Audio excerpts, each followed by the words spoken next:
All right, hi everyone. We're going to go ahead and go over those questions from chapter 8.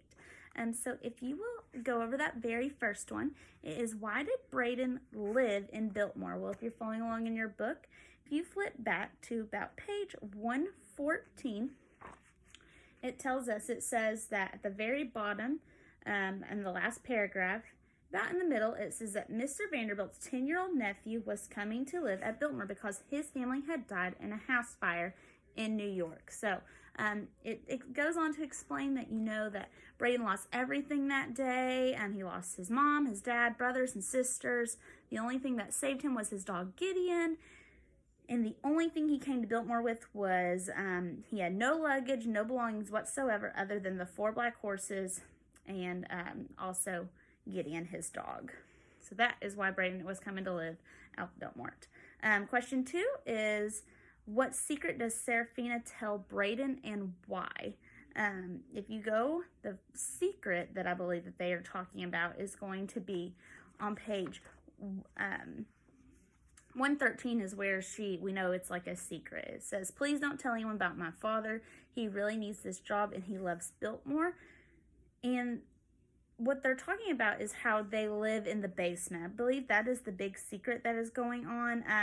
She says that she tells him, it goes on to how she talks about how if she's going to be a good friend to someone, that she can't feel like she, doesn't trust these people and things like that. She really believes that Braden is a good person and she wants to be their friend. She feels like he cares but she could see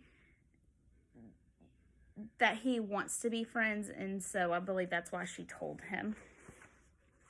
And number 3 is, what unique ability does Braden have and how does he use it? So this one, I believe that they are going to be talking about the unique ability that Braden can talk to the horses. He has that calm voice. He's been training with these horses. He can talk to them and he can calm them down. He did it twice in this chapter. So that, I believe, is going to be what special ability or unique ability that Braden has. All right, All right, we are going to go ahead and read chapter 9. We are going to backtrack just a couple of sentences, though, so we can be reminded where we left off and everything. It says, after a while, it began to rain a heavy rain. She listened to the sound of it on the leaves of the trees and the roof of the carriage, and she thought it was a perfect sound. Her eyes and ears open, she vowed that if the man in the black cloak came again that night, she'd be ready. Chapter 9, page 118. When Serafina woke the next morning, the gentle rays of the rising sun filtered through the carriage windows, bathing her and Braden in a soft golden light. Braden slept soundly beside her. Gideon lay at their feet, quiet and restful. Suddenly the dog raised his head and perked his ears. Then she heard the sound as well, trotting horses, turning wheels, and the rattle of an approaching carriages. She sprang up. She didn't know whether the carriages were bringing friends or enemies, but either way she didn't want to be seen. If she'd stayed in the carriage, she was trapped. She needed space to watch, to move, to fight. She hated to leave him, but she touched Braden on the shoulder. Wake up, someone's here. Then she slipped out of the carriage and darted into the forest before he even awoken. Hiding in the bushes and trees, some distance into the undergrowth, she watched Braden and Gideon exit the carriage. Braden rubbed his eyes in the sunlight and looked around for her, obviously wondering where she had disappeared to. Over here! I found the carriage! A man shouted as he climbed through the branches of the trees that had fallen across the road. Several carriages and a dozen of men on horseback had come from Biltmore in search of Braden. As a gang of men went to work with the great 2-man saws and a lumber axe to hack away the tree, Mr. Vanderbilt climbed his way through the branches, crossed over the fallen trunk, and hurried towards Braden. Thank God you're safe, he said, his voice filled with emotion as they embraced. Braden was obviously glad and relieved to see his uncle. Thank you for coming for me. As they separated, Braden pressed back his sleep-ruffled hair with his hands and scanned the trees. Then he looked towards the carriage of the rescuers. She knew he was looking for her. but she had hidden herself like a creature in the woods. She felt like a wild animal there, beneath the leaves of the rhododendrons and the mountain laurel. The forest wasn't something she feared, like she had the night before. It was her concealment, her protector. "Tell me what happened, Braden," Mr. Vanderbilt said, seeming to sense Braden's anxiety. "We were attacked in the night," Braden said, his voice ragged and his face splotchy with emotion.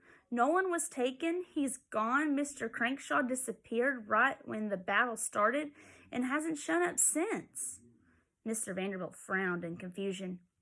He put his hand on Braden's shoulder and turned him towards the gang of workers cutting through the trees and clearing the road. In addition to the servants, Serafina recognized a dozen other men from the house, including Mr. Bendel, Mr. Thorne, and Mr. Brams. She let out a small gasp. There was Mr. Crankshaw working among them. Mr. Crankshaw said a group of bandits attacked. Mr. Vanderbilt said,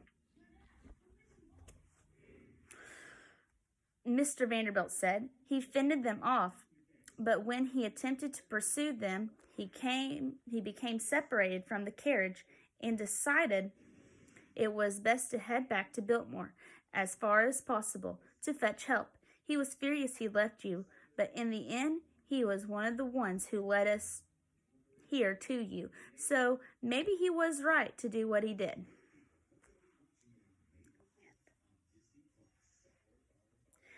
Serafina saw Braden look at Mr. Crankshaw in surprise. The ugly man looked right back at him, his eyes betraying nothing. "I'm not sure it was bandits, Uncle," Braden said uncertainly. "I saw one attacker, a man in a black cloak. He took Nolan. I've never seen anything like it. Nolan just vanished." "Well, we'll send a mounted of search parties up and down the road until we find the boy," Mr. Vanderbilt said. "But in the meantime, I want you to get back to the house." As Braden and Mr. Vanderbilt spoke, Serafina watched Mr. Crankshaw. She wondered what the old rat was up to. Something wasn't right with him. He hadn't fought any bandits. He had simply disappeared.